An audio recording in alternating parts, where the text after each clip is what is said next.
ನಮಸ್ಕಾರ ಪ್ರೀತಿಯ ವಿದ್ಯಾರ್ಥಿಗಳೇ ಮತ್ತು ಆತ್ಮೀಯ ವೀಕ್ಷಕರೇ, ನಿಮಗೆ ಲಕ್ಷ್ಮೀಕಾಂತ್ ಎಜುವರ್ಲ್ಡ್ಗೆ ಸ್ವಾಗತ.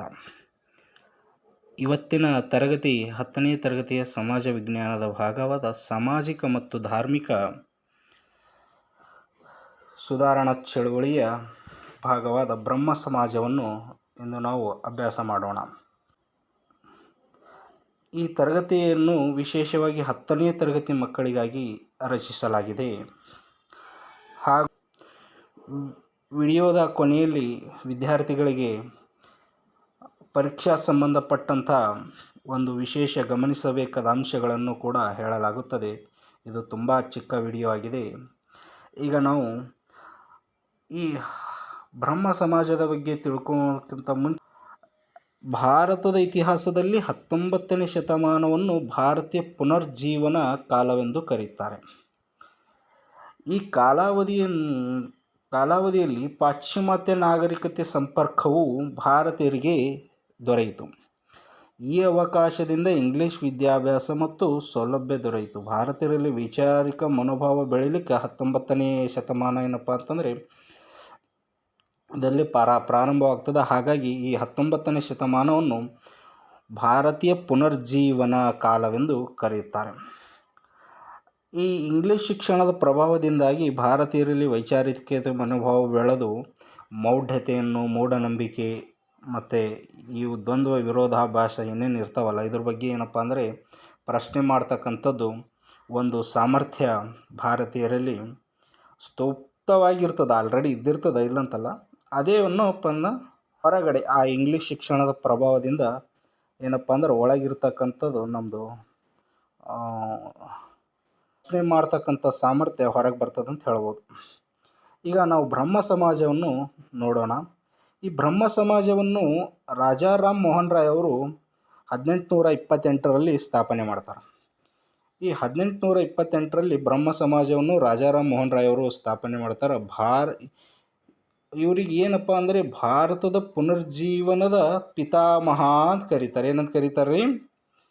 ಭಾರತದ ಪುನರ್ಜೀವನದ ಪಿತಾಮಹ ಅಂತಾರೆ ಇವ್ರಿಗೆ. ಇಲ್ಲದ ನೋಡ್ರಿ, ಭಾರತದ ಪುನರ್ಜೀವನದ ಪಿತಾಮಹ ಇವರು ಯಾರು? ಇವರು ರಾಜಾರಾಮ್ ಮೋಹನ್ ರಾಯ್ ಅವರು. ಇವರಿಗೆ ಭಾರತದ ಪುನರ್ಜೀವನ ಪಿತಾಮಹ ಅಂತ ಕರೆಯೋರು ಯಾರಪ್ಪ ಅಂತಂದರೆ ರವೀಂದ್ರನಾಥ್ ಟ್ಯಾಗೋರ್. ಈ ರಾಜಾರಾಮ್ ಮೋಹನ್ ರಾಯ್ ಅವರಿಗೆ ಭಾರತದ ಪುನರ್ಜೀವನದ ಪಿತಾಮಹ ಎಂದು ಆತ್ಮೀಯ ಸಭಾ ಅಂಥೇಳಿ ಸ್ಥಾಪನೆ ಮಾಡ್ತಾರೆ. ಯಾರಪ್ಪ ಅಂದರೆ ರಾಜಾರಾಮ್ ಮೋಹನ್ ರಾಯ್ ಅವರು. ಬ್ರಹ್ಮ ಸಮಾಜವನ್ನು ಸ್ಥಾಪನೆ ಮಾಡೋದಕ್ಕಿಂತ ಮೊದಲು ಈ ಆತ್ಮೀಯ ಸಭಾದ ಸ್ಥಾಪನಾ ಉದ್ದೇಶ ಏನಪ್ಪ ಅಂತಂದರೆ ಸಮಾಜದಲ್ಲಿ ನೆಲೆಸಿರ್ತಕ್ಕಂಥ ಇವೇನು ಅನಾಚಾರ, ಮೂಢನಂಬಿಕೆ ಮತ್ತು ಏನಪ್ಪ ಅಂತಂದರೆ ಸತಿ ಪದ್ಧತಿ, ಬಾಲ್ಯ ವಿವಾಹ, ಬಹುಪತ್ನಿತ್ವ ಇವುಗಳನ್ನು ವಿರೋಧಿಸೋದು, ಇವುಗಳನ್ನು ತೊಡೆದು ಹಾಕಲು ಒಂದು ಸಮಾಜದಲ್ಲಿ ಸುಧಾರಣೆ ತರೋ ಸಲುವಾಗಿ ಇವರು ಆತ್ಮೀಯ ಸಭಾವನ್ನು 1814ರಲ್ಲಿ ಸ್ಥಾಪನೆ ಮಾಡ್ತಾರೆ. ಅದು 1819ರಲ್ಲಿ ಏನಾಗ್ತದೆ? ಸ್ಥಗಿತ ಆಗ್ತದೆ. ಏನಾಗ್ತದೆ ರೀ? ಸ್ಥಗಿತ ಆಗ್ತದೆ. 1814ರಲ್ಲಿ ಸ್ಥಾಪನೆ ಮಾಡ್ತಾರೆ. 1819ರಲ್ಲಿ ಏನಾಗ್ತದಪ್ಪ ಅಂದರೆ ಸ್ಥಗಿತ ಆಗ್ತದೆ.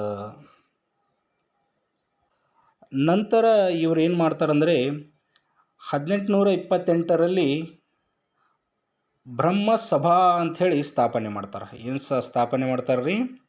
ಬ್ರಹ್ಮ ಸಭಾ ಅಂಥೇಳಿ ಸ್ಥಾಪನೆ ಮಾಡ್ತಾರೆ. ಎಷ್ಟರಲ್ಲಿ? 1820ರಲ್ಲಿ.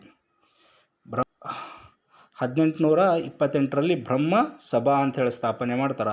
ಈ ಬ್ರಹ್ಮ ಸಭಾ ಏನಪ್ಪ ಅಂತಂದರೆ ಮುಂದೆ ಬ್ರಹ್ಮ ಸಮಾಜವಾಗಿ ಏನಪ್ಪ ಅಂದರೆ ಮರುನಾಮಕರಣ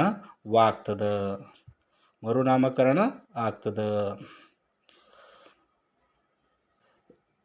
ರಾಜಾರಾಮ್ ಮೋಹನ್ ರಾಯ್ ಅವರಿಗೆ ಪೂರ್ವ ಮತ್ತು ಪಶ್ಚಿಮದ ಚಿಂತನೆಗಳ ಸಮನ್ವಯದ ಪ್ರತಿನಿಧಿ ಇವರು.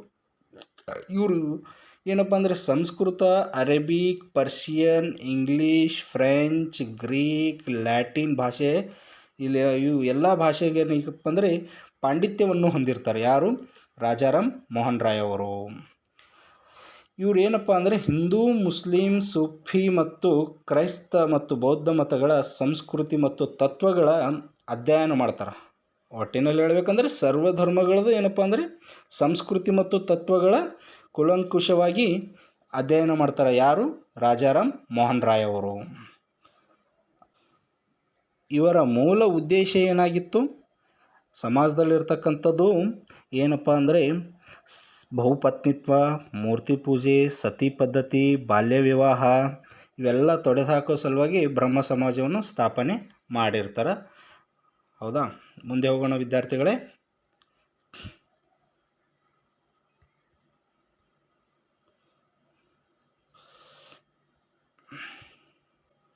ಮಾಡ್ತಾರ. ಇಲ್ಲಿ ಇನ್ನೊಂದು ಗಮನಿಸಬೇಕಾದ ಅಂಶ ಏನಪ್ಪ ಅಂದರೆ ಸತಿ ಪದ್ಧತಿ ಅಂದರೆ ಪತಿ ಸತ್ತ ನಂತರ ಆತನ ಹೆಂಡತಿ ಅಥವಾ ಪತ್ನಿ ಅಂದರೆ ಸತಿ ಜೀವಂತವಾಗಿ ಗಂಡನ ಚಿತೆಗೆ ಹಾರಿ ಜೀವವನ್ನು ಬಿಡುವುದೇ ಸತಿ ಪದ್ಧತಿ. ಕೆಲವೊಂದು ಸತ ಏನಾಗ್ತಿತ್ತು, ತಾನೇ ಸ್ವ ಇಚ್ಛೆಯಿಂದ ಮುಂದೆ ಕಾಡ್ತಕ್ಕಂಥ ಆರ್ಥಿಕ ಅಭದ್ರತೆ ಮತ್ತು ಸಾಮಾಜಿಕ ಕಿರುಕುಳ, ಅವಮಾನ ಇವುಗಳನ್ನು ಸಹಿಸಲಾರದೆ ಕೆಲವೊಂದು ಮಹಿಳೆಯರು ತಾವೇ ಚಿತೆಗೆ ಹಾರ್ತಾಯಿದ್ದರು. ಕೆಲವೊಂದು ಸಂದರ್ಭ ಸಮಾಜನೇ ಅವರಿಗೆ ಆ ಸಂದಿಗ್ಧ ಪರಿಸ್ಥಿತಿ ತಂದಿಡ್ತಿತ್ತು. ಕೆಲವೊಂದು ಸತ ಜಬರ್ದಸ್ತಿನೂ ಏನು ಮಾಡ್ತಾಯಿದ್ರು, ಚಿತೆಗೆ ನೂಗ್ತಾಯಿದ್ದರು.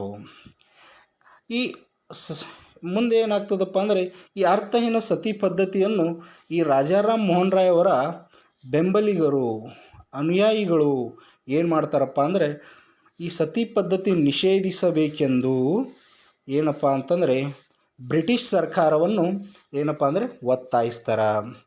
ಅವಾಗಿನ ಬ್ರಿಟಿಷ್ ಭಾರತದ ಯಾರಪ್ಪ ಅಂತಂದರೆ ಬ್ರಿಟಿಷ್ ಭಾರತದ ಗವರ್ನರ್ ಜನರಲ್ ಆಗಿರ್ತಾರೆ. ಯಾರು? William Bentinck. ಯಾರಾಗಿರ್ತಾರೆ ರೀ?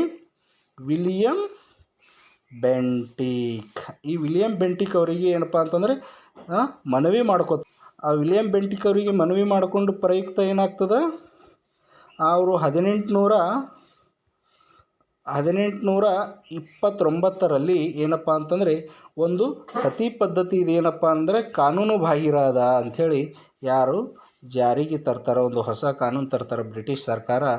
ಬ್ರಿಟಿಷ್ ಭಾರತದ ಗವರ್ನರ್ ಆಗಿರ್ತಕ್ಕಂಥವ್ರು ವಿಲಿಯಂ ಬೆಂಟಿಕ್. ನೋಟ್, ಇದು ಗಮನಿಸಬೇಕಾದ ಅಂಶ, ನೋಟ್ಸ್ ಟು ಬಿ ಪಾಯಿಂಟೆಡ್. ಪಾಶ್ಚಾತ್ಯ ಶಿಕ್ಷಣವನ್ನು ಪ್ರತಿಪಾದಿಸಿದ ಇವರು ಅಮಾನವೀಯ ಪದ್ಧತಿಯನ್ನು ತೊಡೆದು ಹಾಕಲು ಏನಪ್ಪ ಅಂದರೆ ಪಾಶ್ಚಾತ್ಯ ಶಿಕ್ಷಣವನ್ನು ಬಹುಮುಖ್ಯವಾಗ್ಯದ ಅಂಥೇಳಿ ಯಾರು ಪ್ರತಿಪಾದಿಸ್ತಾರ? ರಾಜಾರಾಮ್ ಮೋಹನ್ ರಾಯ್ ಅವರು.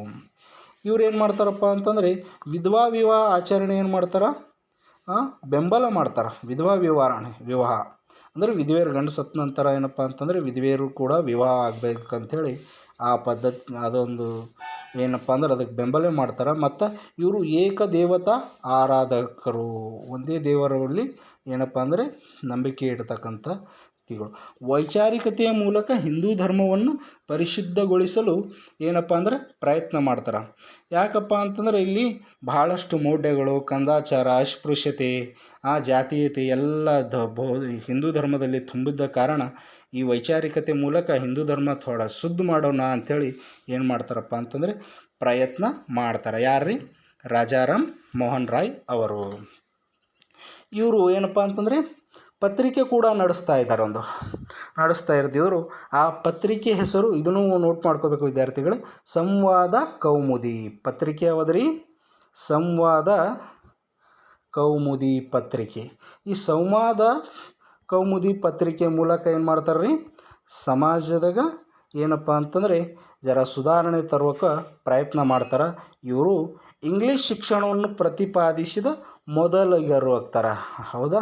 ಇಂಗ್ಲೀಷ್ ಶಿಕ್ಷಣ ಬೇಕು ಅಂತ ಹೇಳಿದವರು ಏನಪ್ಪ ಅಂತಂದರೆ ಮೊದಲಿಗರು ಯಾರು? ರಾಜಾರಾಮ್ ಮೋಹನ್ ರಾಯ್ ಅವರು. ಇವರಿಗೊಂದು ಬಿರುದು ಕೊಡ್ತಾರೆ. ಇವರಿಗೊಂದು ಬಿರುದು ಇರ್ತದೆ, ಏನಪ್ಪ ಅಂದ್ರೆ ರಾಜ ಅಂತಕ್ಕಂಥ ಬಿರುದು. ಇವ್ರ ಮೊದಲ ಹೆಸರು ರಾಮ್ ಮೋಹನ್ ರಾಯ್ ಅಷ್ಟೇ ಇರ್ತದೆ. ಇವರಿಗೊಂದು ಬಿರುದು ಕೊಡ್ತಾರೆ, ಮೊಘಲ್ ದೊರೆ ಕೊಡ್ತಾರೆ, ಮೊಘಲ್ ಬಾದ್ಶಾ. ಅವರಿಗೆ ಅವ್ರು ಯಾರಪ್ಪ ಅಂತಂದರೆ ಎರಡನೇ ಅಕ್ಬರ್ ಏನಂತೇಳಿ ಬಿರುದು ಕೊಡ್ತಾರೆ ರೀ? ರಾಜ ಅಂಥೇಳಿ ಬಿರುದು ಕೊಡ್ತಾರೆ. ಏನಂತ ಬಿರುದು ಕೊಡ್ತಾರೆ ರೀ? ರಾಜ ಅಂಥೇಳಿ ಬಿರುದು ಕೊಡ್ತಾರೆ. ಯಾರು? ಮೊಘಲ್ ಬಾದ್ಶಾ. ಅವರು ಯಾರಪ್ಪ ಅಂದರೆ ಅವ್ರಿಗೆ ಇನ್ನೂ ಹೆಸರು ಇರಬೇಕಂದ್ರೆ ಎರಡನೇ ಅಕ್ಬರ್. ಎಷ್ಟರಲ್ಲಿ ಕೊಡ್ತಾರೆ ರೀ? 1829ರಲ್ಲಿ. 1829ರಲ್ಲಿ ಏನಪ್ಪ ಅಂದರೆ ಬಿರುದು. ಸೊ ಇದು ಆಗಿತ್ತು ಇವತ್ತಿನ ತರಗತಿ ವಿದ್ಯಾರ್ಥಿಗಳೇ. ಇಲ್ಲಿ ನೀವು ಏನಪ್ಪ ಅಂತಂದರೆ ಗಮನಿಸಬೇಕಾದದ್ದು ಏನಪ್ಪ ಅಂತಂದ್ರೆ, ಇಲ್ಲಿ ಮೊಘಲ್ ದೊರೆ ಯಾರು? ಎರಡನೇ ಅಕ್ಬರ್ ಅವರು.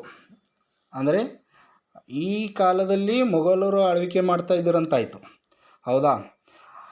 ಇದೇ ಟೈಮಲ್ಲಿ ಯಾರಪ್ಪ ಅಂದರೆ ಬ್ರಿಟಿಷ್ ಗವರ್ನರ್ ಹಾಕಿರ್ತಕ್ಕಂಥವ್ರು ಯಾರು? William Bentinck. ಇದನ್ನು ನೋಟ್ ಮಾಡ್ಕೋಬೇಕು.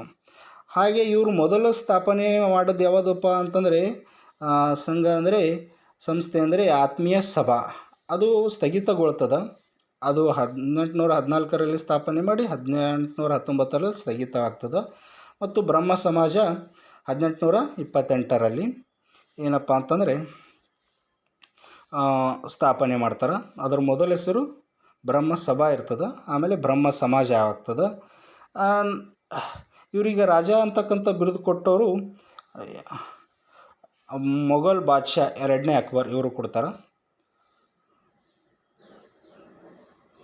ಇಷ್ಟು ನೀವು ಎಲ್ಲ ಗಮನಿಸಬೇಕು. ಎಲ್ಲರಿಗೂ ಶುಭವಾಗಲಿ. ನಮ್ಮ ತರಗತಿ ಇಷ್ಟ ಆದರೆ ಏನಪ್ಪ ಅಂತಂದರೆ ಒಂದು ಲೈಕ್ ಮಾಡಿ, ಒಂದು ಕಮೆಂಟ್ ಮಾಡಿ, ಸಾಧ್ಯವಾದರೆ ಒಂದು ಸಬ್ಸ್ಕ್ರೈಬ್ ಮಾಡಿ ನಮ್ಮನ್ನು ಫಾಲೋ ಮಾಡ್ತಾಯಿರಿ. ಇನ್ನೂ ಹೆಚ್ಚಿಗೆ ನಿಮಗೆ ಶಿಕ್ಷಣಕ್ಕೆ ಸಂಬಂಧಪಟ್ಟ, ವಿಶೇಷವಾಗಿ 10ನೇ ತರಗತಿ ವಿದ್ಯಾರ್ಥಿಗಳಿಗೆ ಸಂಬಂಧಪಟ್ಟ ವಿಡಿಯೋಗಳನ್ನು ಹೊರತರ್ತಾ ಇದ್ದೇವೆ. ಧನ್ಯವಾದಗಳು. ನಮಸ್ಕಾರ.